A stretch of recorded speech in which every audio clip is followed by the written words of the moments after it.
I want to welcome all of you, and I'm really glad that you came. As you know, there are some subjects that are very, very important to me, and anybody that comes here and listens to me, it'll be pretty obvious.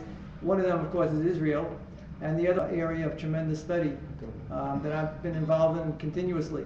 And there's always new things that one can learn, especially by hearing accounts from people that actually experienced it. Their numbers are diminishing. And so it's a privilege tonight to have Dr. Charles Krischer, who has been kind enough to share his insights, his experiences with us. And I'm just going to read the list. Dr. Krischer is a retired physician living in the Phoenix area. He has been active in the religious Zionist struggle for the land of Israel since 1993. So you see the connection between Holocaust and Israel, as we've talked about that. Dr. Krischer did a postdoctoral fellowship at the Massachusetts Institute of Technology, from which he received his PhD. He was an associate professor at the University of Wisconsin-Milwaukee prior to his going into private medical practice. He served his country as a commissioned officer in the United States Army Reserve for 8 years. He is currently on the Advisory Council of the Americans for a Safe Israel and a member of Manhigut Yehudit, the Jewish leadership movement. Dr. Krischer was in Neve Dekalim, Gush Katif, during the government-ordered expulsion of Jews in August of 2005, where police and soldiers carried him out of a synagogue that was subsequently destroyed. So this is a tremendous privilege, a man of such great distinction, of such education, of such experience, of such devotion and dedication to the Jewish people. So it's an honor for me to welcome and to present to you Dr. Charles Krischer.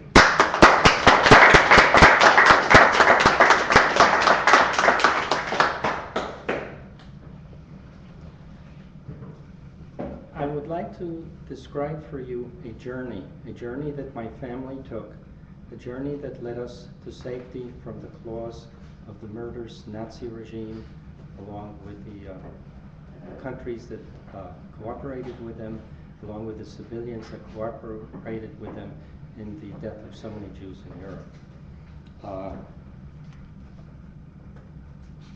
Now, this journey will have a lot of twists and turns and ebbs.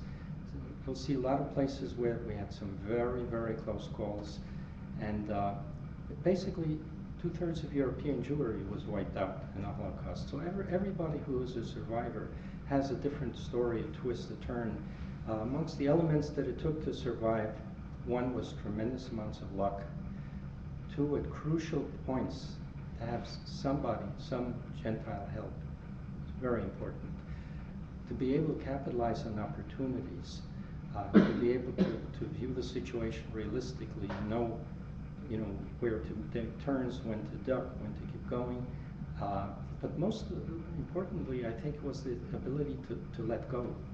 And you'll see when I start showing slides, you will see how rapidly my family was able to let go of an upper middle class existence in Antwerp, Belgium. I do want to say one thing that's very, very important, and that is we were Jews of Western Europe. We had chances, we had opportunities. For the most part, the Jews of Eastern Europe had nothing going for them. They were betrayed from all sides. They were basically not in a position to do something. Where they were able to, there were heroic struggles, but for most part, they were not able to do much. And I've heard, when I hear the people say they went to death like sheep, it hurts me terribly because it's so incredibly unjust. I've had Israelis tell me that, and it shows that they really don't understand what the Holocaust was all about, the situation that the Jews of Eastern Europe faced. In particular, I'll show you some slides, you will see that some of my own family perished in Eastern Europe. So I'm going to try to make this personal so you put a face to the thing so you can see what was going on. I'll start with a slide here that shows my great-grandparents on my mother's side. This was her mother's father's parents. Now, on both sides, father and mother, we hail from small towns in Poland. My father came from a town called Jaslo. My mother came from a town called Lubicza. So these are my great-grandparents. Now, After World War I, my parents and their immediate family, they left Poland and they emigrated to Belgium and settled in Antwerp, where there was a large Jewish community. So none of my immediate family perished in Eastern Europe, but of course the extended family, the cousins and so on, they all did perish. The other slide, this is my grandparents on my father's side. They remained in Jaslo, and in Jaslo in August of 1942, they the Germans moved in and made transports of all the Jewish people. Virtually the entire Jewish community in Jaslo was sent to the extermination camp. This was not, I don't like to use the word concentration camp. They weren't there to be concentrated, they weren't there to be killed. Most of them didn't survive the day. They went straight to their death. And virtually the entire Jaslo community was wiped out. Later the Germans moved in, and not only that wasn't enough for them, they literally destroyed the whole city. Every structure, every building, everything was destroyed. The next slide shows a synagogue that my father used to go to as a young man in Jaslo. It's a pretty impressive structure for such a small community. We're talking a population of about 2,000 Jews.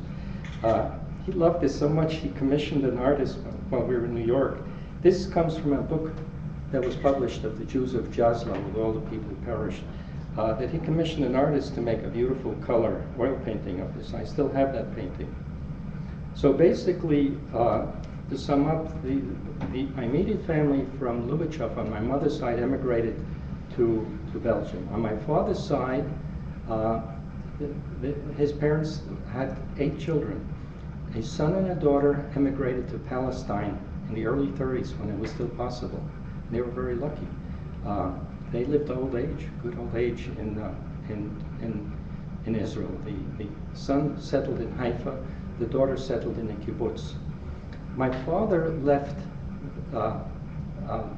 Jaslo and he moved to Belgium in the early 30s, when he was a relatively young man. He did not want to stay in Jaslo anymore. And the next picture, it's a good picture, shows my parents on their wedding day. It's a beautiful picture. Now, I don't have many photographs of our time in Belgium because we had to leave a lot behind. But basically, from Lubitschov and Jaslo to Antwerp, there was a sea change in terms of standard of living. The poverty, it's very hard for somebody here to understand the level of poverty that existed amongst the Jewish communities in both those small communities. It was even hard to get good meals. I mean, food was a struggle. And once the families settled in Antwerp, it was really a good standard of living. My father went into the diamond business, and our family lived, it was an extended family.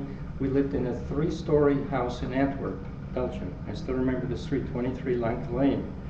And on the first floor lived my grandparents.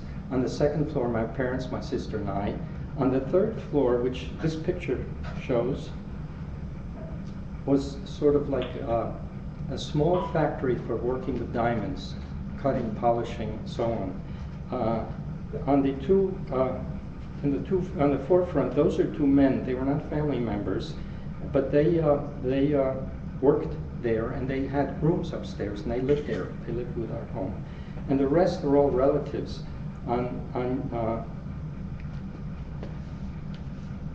That's my mother, and the rest are all relatives. Anyway, that's one of the few pictures we have, but basically the home was very nicely fixed up. It was a very beautiful home.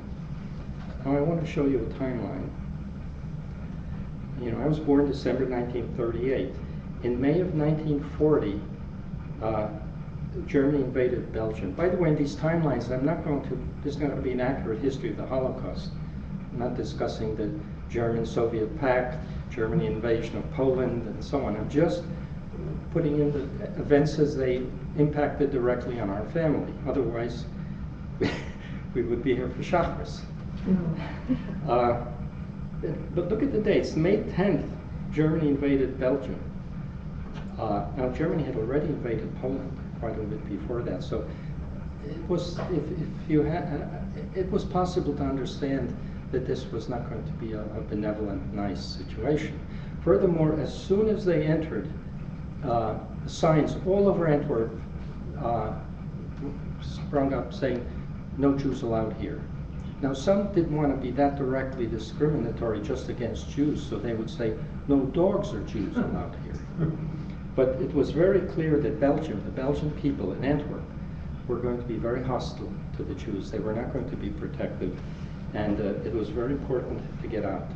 Now, keep in mind that we had a beautiful home. My mother was very talented and artistic, and was with paintings and tapestries and so on. Look at the date. Within a couple of days, they said, "We're out of here." This was one of the key things. It's very hard to let go.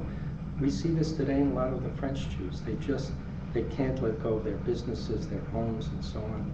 Now, I'm not saying that their situation is comparable to what my parents faced on May 12th in Belgium, but the decision was made to leave, to get out.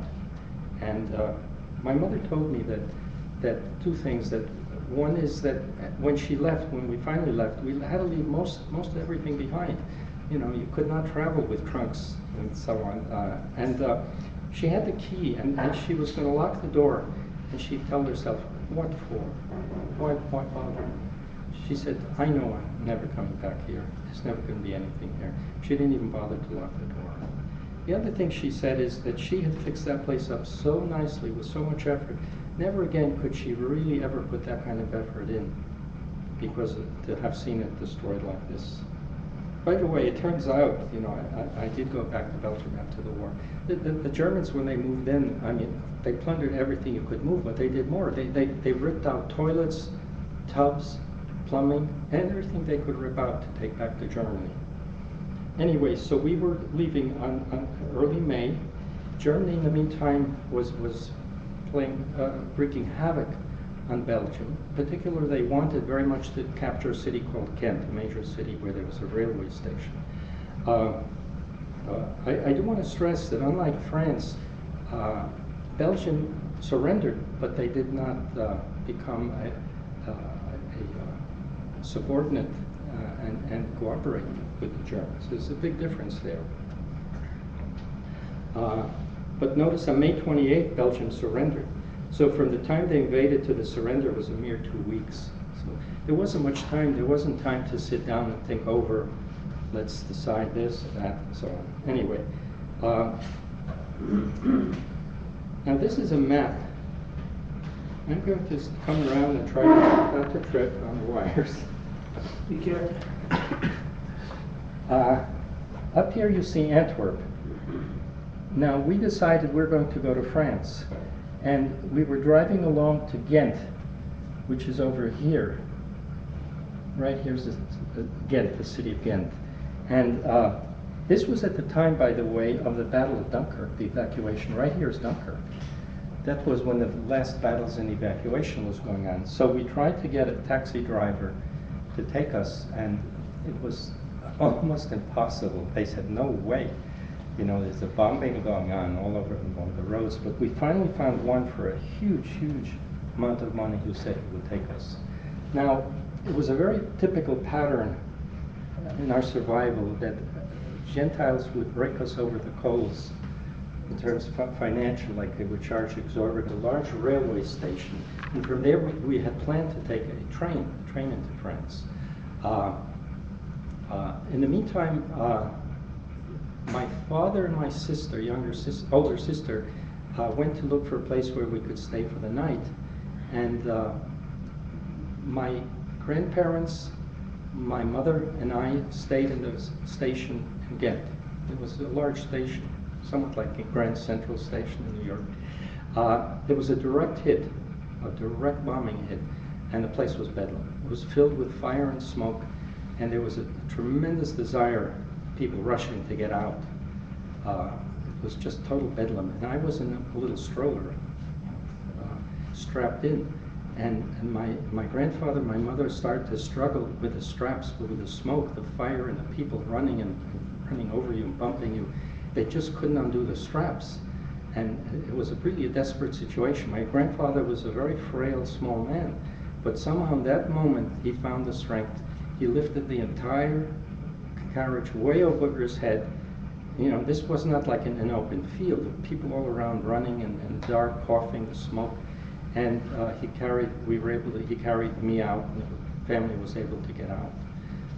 That was an extraordinary experience for the family.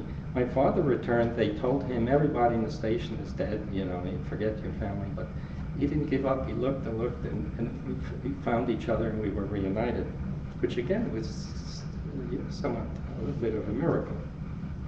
Anyway, to make a long story short, we couldn't take the train from Ghent. We took more cars and taxis and so on, and got into the interior in France. And from there we took a train all the way down to Toulouse. Remember, here we were up here, and we drove, and then we took a train all the way down to Toulouse here. And there we settled.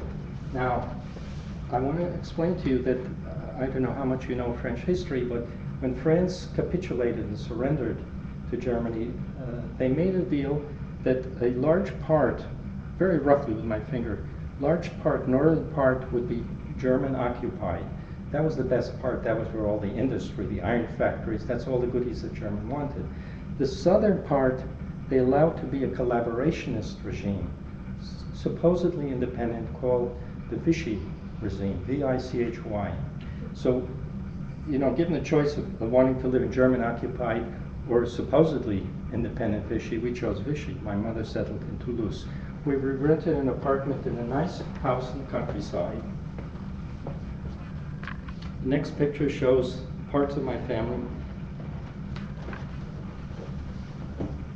This is my mother, my grandfather, some aunts, sisters and cousins and aunts, and this is my sister and I.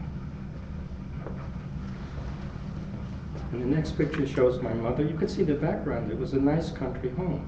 My sister, myself, my mother, my sister and I. You see, we were not living in abject poverty. I mean, this is nice clothing. That's me. Mm-hmm. That's my grandmother with the two of us.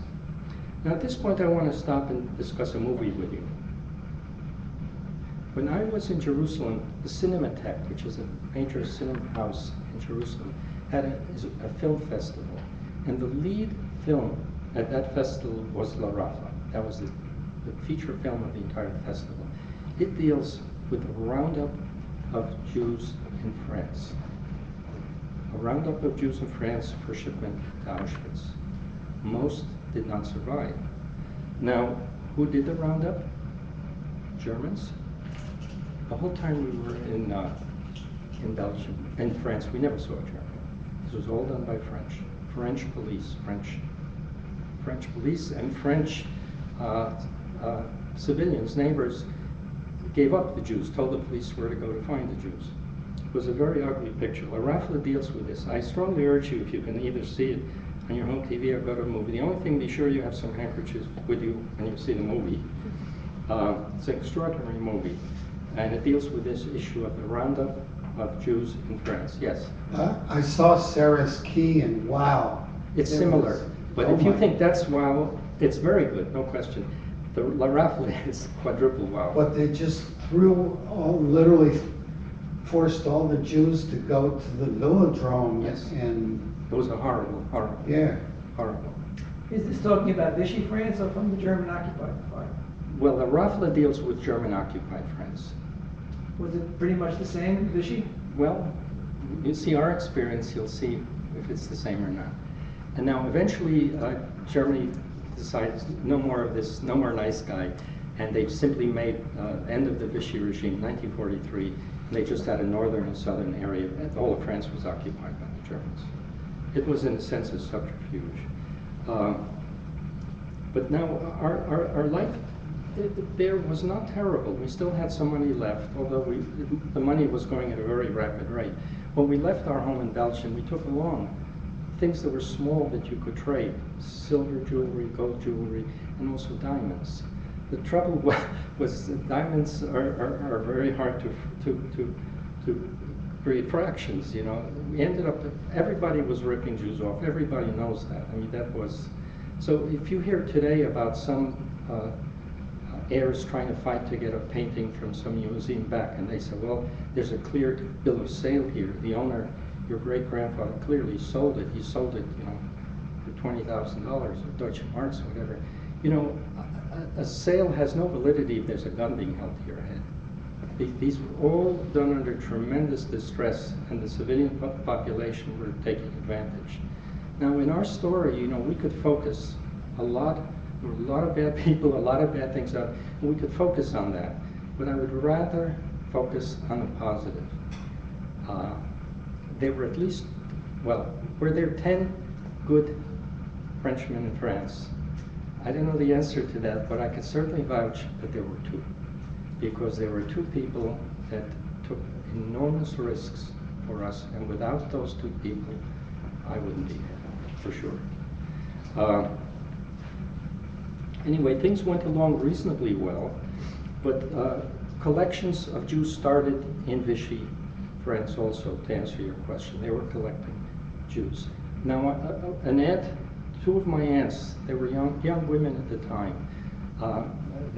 Things got very, very difficult, and they were out in the street, and things got very, very dangerous, and they started running, trying to get away, and they came upon a convent, and they went in and they asked the nuns. It was a convent where they taught girls, pre-teenage girls, and these 2 were, I think, like 18 and 17. The nuns said, "Look, we'll hide you for the night, but there's no way we can make you look like students. I mean, you just don't fit the mold." And by the way, the penalty for Catholics and the clergy that hid Jews was death, shipment to Auschwitz and death, and there were numerous who died. So this was not a benign, this was not like a traffic ticket fine, this was very risky. My aunt told me that they were so desperate that they worked like the whole day and the whole night cleaning up, doing dishes, washing the floors and so on. And next morning, the nuns simply did not have the heart to say go. They could not expel them. They hid them at great risk, and both of them spent the entire war years in this convent and survived. Here's the case, twist of luck and people of help. Remember I told you the ingredients, luck, help, capitalized. Now here's another case, another aunt, she was older, and she had a grown-up daughter, a 20-year-old daughter. And they were rounded up in France, and they were putting them on a truck, all the Jews, and this was in a large crowd of French people who were observing this. And when they threw her, she was at the time was older, she was probably, she might have been maybe 50. When they threw her and the daughter on the truck, she couldn't breathe. She the panic and so on. She started gasping. She couldn't breathe, and she was at the very rear. She was one of the last people they picked up for the truck. And the French people observing this started yelling and screaming, you know, you're killing this woman. So the people, and remember, these were French people, French police, French people, not Nazis. It was uncomfortable. The crowd started getting a little out of hand, so they just threw the 2 of them off the truck. They survived the war. The aunt came to visit us in New York. She survived. So again, a twist of luck. You know, if she'd been one of the early ones in the front of the truck, not in the back, they would have never, nobody would have seen her not able to breathe. She might have died on the truck. Never happened. Now, one day my mother had to go with one of her sisters to get medical care. And when she came back to the house where we all lived, the extended family, it was empty. Totally empty. And she knocked on the door of neighbors and they said, forget the family. The police came, rounded them up, they're all gone. You just don't have a family anymore. Just, you know, just accept it, forget it. There's nothing you can do. My mother said she sat down and she cried her eyes out. She cried and cried and cried, and then pulled herself together. Now I'm going to throw a question out to you, sitting here in the comfort of the rabbi's home. What would you in that situation do? Yes? I will not give up my family. I'll just fight. But Either I'm how? going with them. But what would you do? go to wherever, I mean, ask, as much help as I can, and then the rest Hashem, will give me. Because if you try, then Hashem sends you messages to help. But if you just say, I'm sitting here crying, doing nothing, then you get nothing. Any other suggestions? I would question the neighbors more about where they went to and so forth. to That was see- known. It was a collection center for Shipman Townships. Yeah, That was not unknown. Pardon me? That was not an unknown. Yeah. So what did my mother was extraordinary. She went Extraordinary to patience. she Pardon? went to the center, find them. Well, then she would be inside the center, so it would be one more. I mean, it doesn't make sense. She was an extraordinary woman, extraordinary Eshes Chayil. She also had a tremendous ability to size up situations, to capitalize on situations, to understand complex situations. She was really extraordinarily intelligent. So what did she do? She got on a train and moved. Oh, I don't have the map there. I think I'll back her up. I want you to see the map.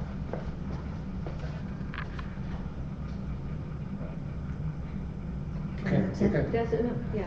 She moved from Toulouse to Luchon. And there, she rented an apartment, she signed a lease, she made a down payment, every paperwork, the whole works. Now remember, this was Vichy, and this was German occupied. Luchon was in German occupied. To go from Vichy to German occupied, you kind of had to be crazy. Okay. So she did that, and then, okay, having told you that, and what was her purpose? Her purpose was that now with this paperwork, she was going to go to the camp. Now she had something in her hand. If she just went empty-handed, you see that the French just didn't want those Jews there. Just wanted to get rid of them. With this paper, and she sized up, in any situation like that, there's some guards, there's some people and you see this in La Rafla, the movie La Rafla, there's some people who are just totally vicious and evil and so on. And there's some people who may be there, but they're very uncomfortable in what they're doing, and they're just not happy about it, and they're not sure. They may not have the strength to get themselves out of that situation, but they know it's wrong and they're very uncomfortable. She sized up one, and she had an ability to look at people's eyes, look into their eyes, and see, the one with burning eyes who would just love the chance to cut our throats. Stay away from somebody like that. But she hit upon the right person, and she said, look, you just don't want Jews here. I understand that. I have an apartment, and it's not even in Vichy, France. It's not even here. You want us out of our country, I'll get out of the country. I have here an apartment. Just let my mother, my father, and my son go. We'll be on the train immediately. You'll never see us again. We'll not harm you at all. And he relented. And he let her go in to see. Now, she said this situation, she said her parents were extremely depressed. It'd been a while they'd been in there. They were very, very depressed. She said, I was just filthy. I remember, somebody asked me, what's my first memory in life? That is my first memory in life. I remember the situation. I remember they were wooden, the woods were wood, double decker. They seemed to have straw, and my grandparents both slept in one of those wood things, and I was in a wooden box that was at the foot of their bed, that I remember. Anyway, she got us out, she got us to Luchon, and that was an extremely close call. She later found out that the entire family hadn't been. The only people in the, by the way, she found that out before because she was reunited with the family. That when they saw the police coming, this was not an uncommon, this was a very common picture that a lot of Jews faced. When the police came, you couldn't all escape. If the police saw an empty apartment, they would know that they ran out the back, they would catch them. You had to have bait. And with the extended family was there, they decided, we can't all survive, we can't all make it. We'll leave the grandparents, because they really can't run, and the child, the baby, and the rest of us will run. And that's what happened.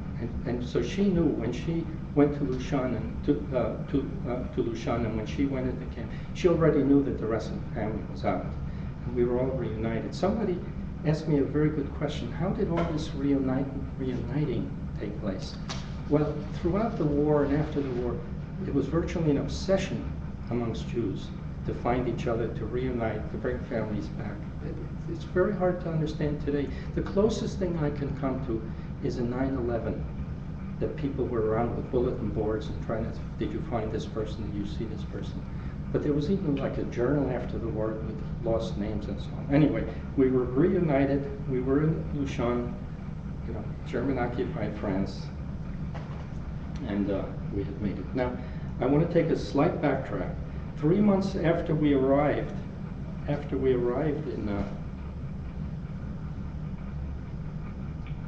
3 months after we arrived in France, my father, we were of Polish descent, my father was fluent in Poland.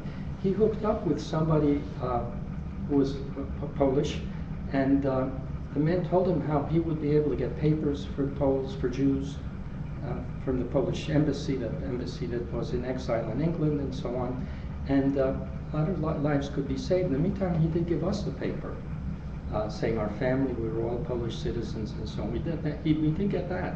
And that was very, very, very important. But it turns out that he was like a lot of these other people, not one of the two people that helped us. At one point he was supposed to meet my father to arrange something, and he came with a French gendarme, and they were going to arrest my father and put him in jail and then send him off. My father, they let him, you know, we never said that these people, police and so on, were the smartest people in the world. They let him go home to just gather a few things. And you know, he went in the front door, and he quickly told my mother, got a split, and he split out the back door. And he managed to escape France, went through Spain, and came to the border between Spain and Portugal, and arrived in Portugal. And this is the paper from the police. He went right to the police. By the way, Portugal and Salazar were not the worst of people. They're a lot worse. You know, I know that in a lot of the writings today we talk about being a dictator and so on, but it could have been a lot worse. Jews in Portugal could, you know, were a lot better off than anywhere else. But anyway, he managed to get papers from the police saying he arrived at such and such a date and so on. And this What is my about father. in Spain with General Franco? It was very tough, very tough. Yeah. And it was teeming with It Germans. was what? Teeming with Germans. Yeah. So this is my father in Portugal. He looks okay, doesn't he? Mhm. So again here, I repeated the map. So we were in Lushan. My father was off here in Portugal.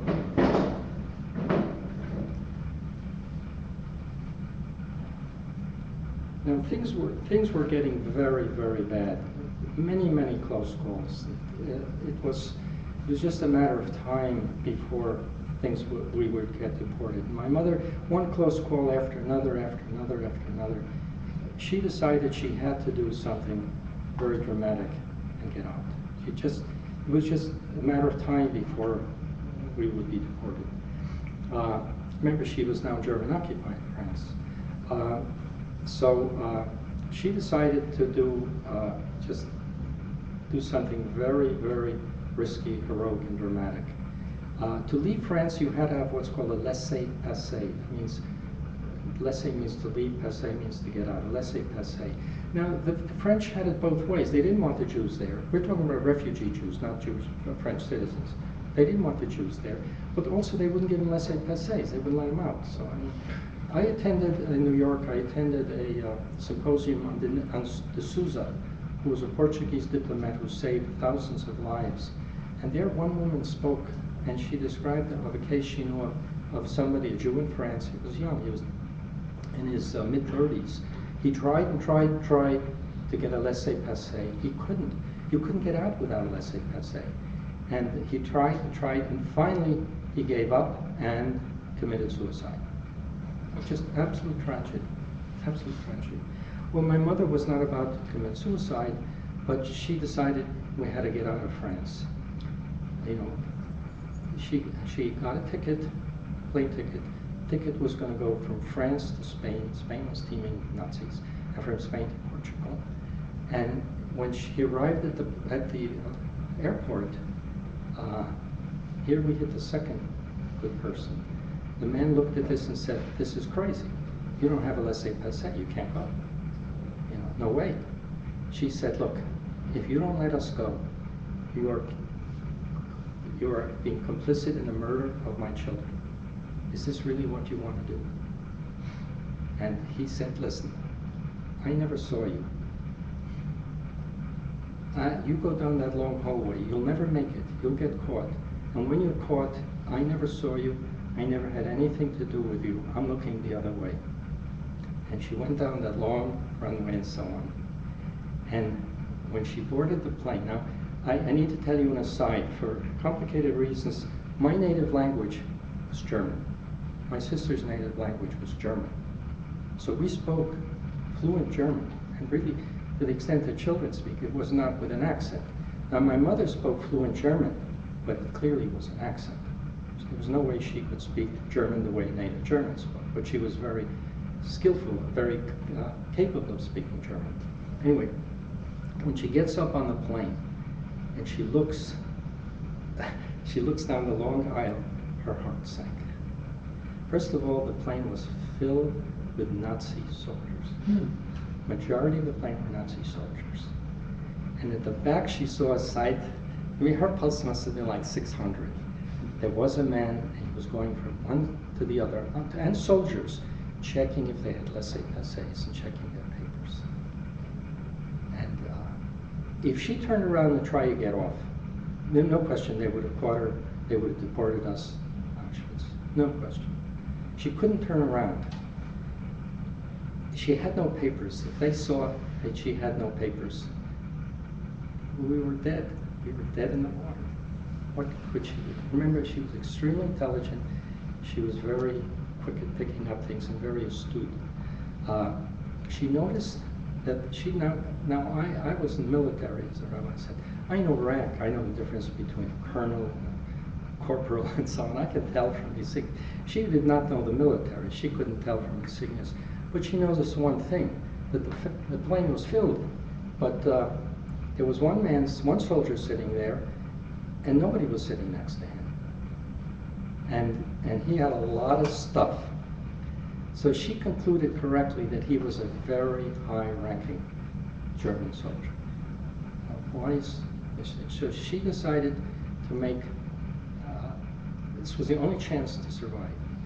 She decided she would try to sit next to him, strike up a conversation, and the question was whether they were going to check his papers.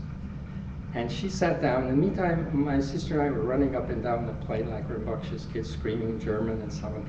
And I'm fair-skinned. I look like a good German wunderkind. So it wasn't that far out. My mother was very fair also. So it's not like we were dark, swarthy skinned people. You know, it was, we could certainly pass as Germans. So she struck up a conversation with this high-ranking officer. She explained to him that she was married. She said she was a Polish Volkdeutsch. On the borders of Poland, there had been large Jewish communities where they intermarried with Germans and they spoke German and so on. She said she was of that nature and that her husband, in fact, was a soldier fighting on the Eastern Front. And slowly out of the corner of the eye, she watched the man working his way towards us. And the question was he going to ask the high-ranking general for his papers, and was he going to ask the woman sitting next to him, talking to him, for his papers? The man came, took one look, hesitated, and moved on. And she knew that we were going to survive. Yeah, I'm just having this feeling that I've read the story. Has this been published anywhere? Is it written up anywhere? As you told me the story, it's like, I can't remember the exact book, and it wasn't that long ago. Has not been written up. You were the first. No, well, I also gave a speech a few days ago. Anyway, now, not only that, he gave her some money, significant amount of money. We will never know. I asked my mother this question. She doesn't know. I don't know. You won't know. We'll never know. Was he simply giving her money because her husband was fighting on the Eastern Front and would probably never come back? Or did he see through this whole charade, was not comfortable, and wanted to help us? I don't know. He might have been the third good person, maybe not. We'll never know. Anyway, we arrived in Portugal, and at what time do we need to stop? About 15 minutes, I'd say. I'd love to motivate you for a little No, longer. no. You have to come back again.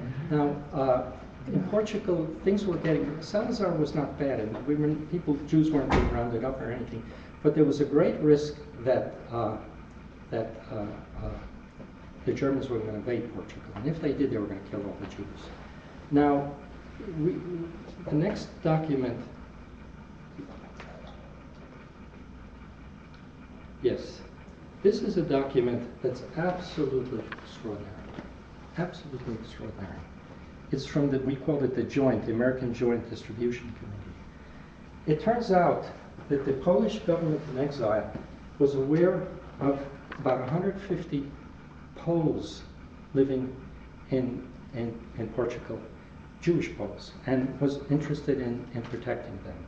And because of what my father had gotten the paperwork, we were in that group of Poles that were being protected by the Polish government in exile in England.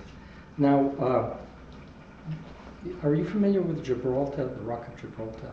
Yes. It's a small community in the south part of Spain, which is very critical strategically, and there lived a huge number of Gibraltars, mostly Spanish-speaking, so on. But it was a British colony. Britain wanted it for their military, for their raiders, and so on. So they were going to clear out the population, you know. They built a camp in Jamaica, British West Indies. It had 7,000, could accommodate 7,000. They were going to move the Gibraltars. But the problem was that Gibraltars really didn't want to go. It was not a place you want to go.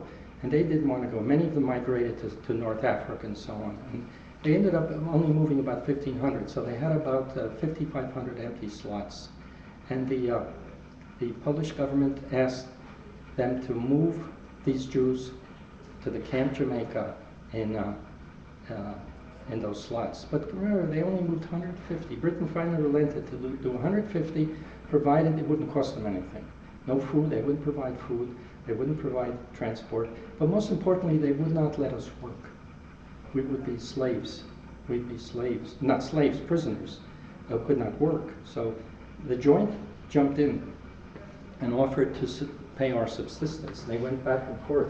And it's a very interesting, if you can see here, this went between the Joint in Portugal and the Joint in New York. And he says, how much? And here it says $65,000. Anyway, to make a long story short, the Joint came through and we made it on the ship. So from that point on, we knew it would be difficult, but we knew that we were not going to die anymore. This shows a list of the people. These were such lucky people to have been on that list. And I think here you see us, Krischer.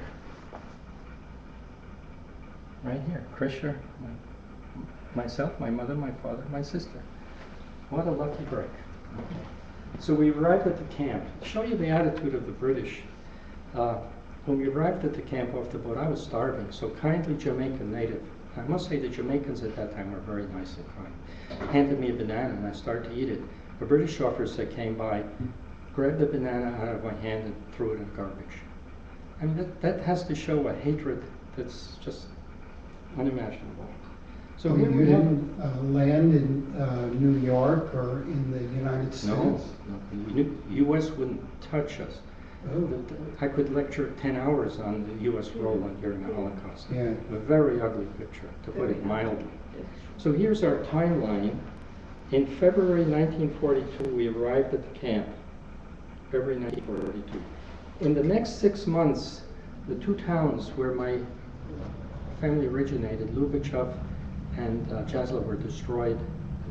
Most people were sent to Belzec. At the end, those that remained were just slaughtered and put into mass graves. So I never knew my grandparents. Now this is the ship that took us, the Serpa Pinto. These are people, these are actual people who were on the ship looking out. This is, Jewish parents are good parents.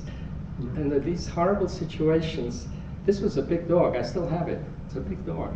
They bought me a dog. They understood the need under these circumstances for a child to have a toy. This was an amazing dog. If you pull down the leash, the mouth opened and he would bark. Ruff, ruff. And I loved that toy. I loved it. But look here. I'm going to get back to this at the end. What's it? This is a part of a hairpin. What's it doing there? We'll get back. That's a very interesting. That dog cost our family, you would not believe. This is the camp. These are the barracks where we lived. This is us.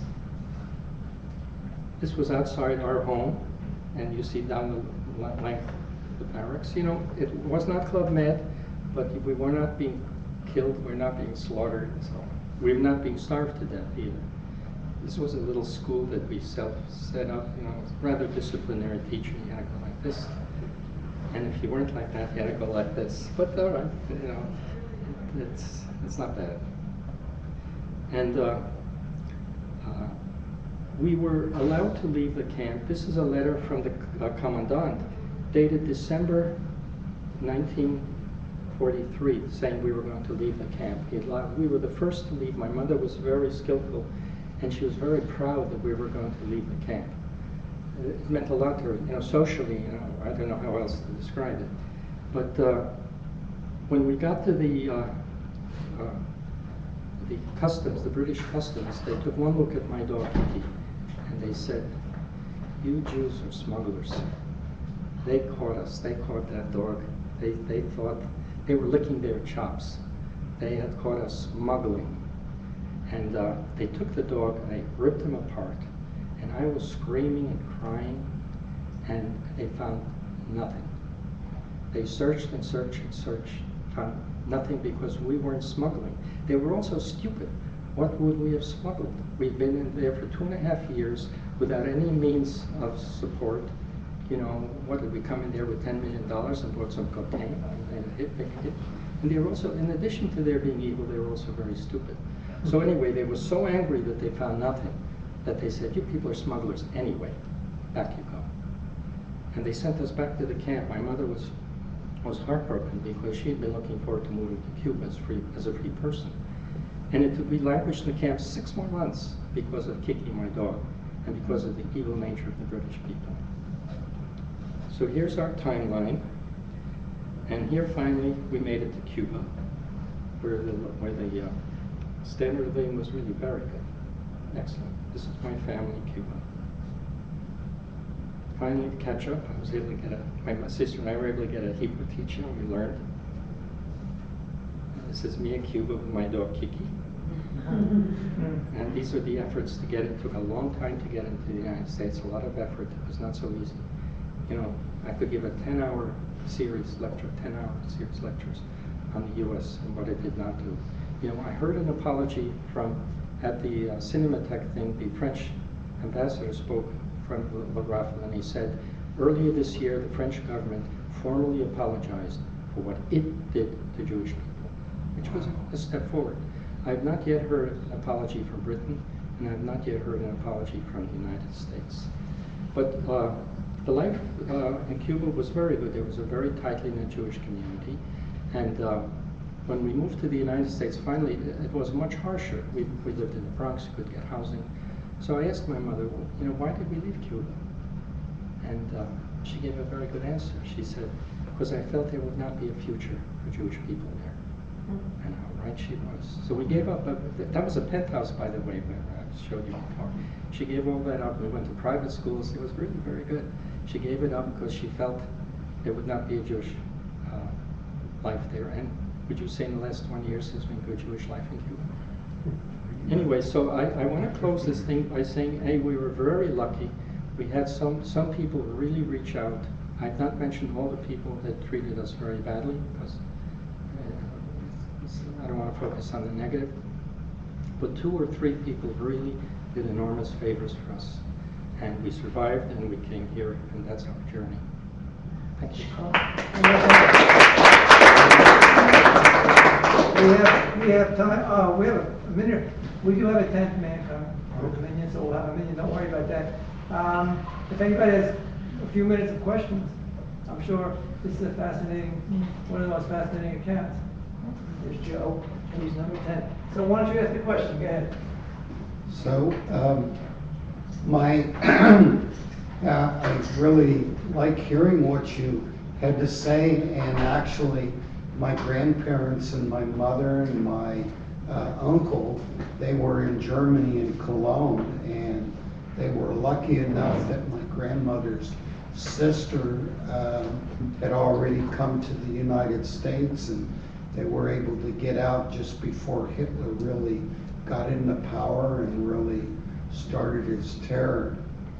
Well, that was early, but the United States and the world community was like a fire brigade that then won't come out when there's a fire. When it wasn't crucial, it was possible to get out and so on. Example of my uncles that went to Palestine. But when the chips were down, when it was a matter of life or death, all the doors closed. United States, England. I mean, I know you hear stories about the kinder transport of children moved, but we're talking a drop in the bucket. They could boast, well, look, we saved people in Camp Gibraltar, 150 people out of 6 million. The bottom line was, it was a very ugly, the world behaved in a very ugly fashion. Well, all this has been documented by Wyman, the historian, his first name. David. What's that? David Wyman, The Abandonment of the Jews. But the first work, the classical work on the subject, was by William While 6 Million Died. And everybody must read that book. That documents the actual rescue efforts that were passed to submitted to the State Department. And then they were passed on to the Treasury Department. And then the Treasury Department, there were a few Gentiles working under Morgantown. They got wind of the fact that the State Department was actively blocking every rescue attempt. And finally they met with Roosevelt. And they gave him this document. And they told him it's going to be the biggest scandal ever. That the United States not only did not help, but actively prevented any possible. You must read this book. It's just declassified documents from that period, basically. And that's when he formed the War Refugee Board. The war that was in 1944. Ira Hirschman, I had him back. He was the head of the War Refugee Board, and he did whatever he could do. And they were able to save a couple 100,000 Jews. Very, very significant. He was a very distinguished person. I had him in the old days, my old shul. But the point being that had they started this kind of action earlier, the idea that if nothing could be done, Jews were doomed, we'd have to just defeat, that's what they said. Roosevelt told all the Jewish emissaries that we have to win the war, that's the only way, then the Jews will be saved. There's nothing we can do right now. Absolutely false. So I'm just... I do feel, apropos the rabbi's comments, I have to warn you that if you read the books that he's recommended, it could be dangerous to your wanting to remain in the United States. True. That is really true. Yeah. When I gave classes at that time, going back, and when I gave classes, people left, they were enraged. They could never believe that this government, the United States, which is so benevolent, it is, many, But not to people. the Jews. But it is a shocker. But I personally think that it's part of the knowledge that really, we can't run away from the truth. We can't run away from the truth. But that's the good part. The point is, it's a complex truth. There were evil people, but there were also good Gentiles, and that convent that saved your sisters and so on and so forth. You have to recognize the truth. Rabbi Cook's nephew came to the United States to try to, from Israel, to try to organize movements, and Rabbi Wise, Reform Rabbi, comes across as beyond the pale of evil. He organized groups to try to meet with President Roosevelt, and Rabbi Wise, who was very close to President Roosevelt, contacted and said, don't meet with these people. That's Peter Bergson, I believe. That was the name that he used, that you're referring to. Why the would nephew, you? right? What? He went by the name of Peter Bergson. Yes, I right, believe, yes. right. He was Rabbi Cook's nephew. Right, that's right. And I mean, that was just one example, but the New York Times in particular was just did everything they could to suppress the news of what was going on at the camps in Germany. Their role, and at that time, now the New York Times is not owned by Jews. They're nice, good, I think, Episcopalians, Presbyterians. But at that time, it was Jewish owned, and unconscionable the role that they played in this. Any other questions? Well, this was very, very enlightening, and we really appreciate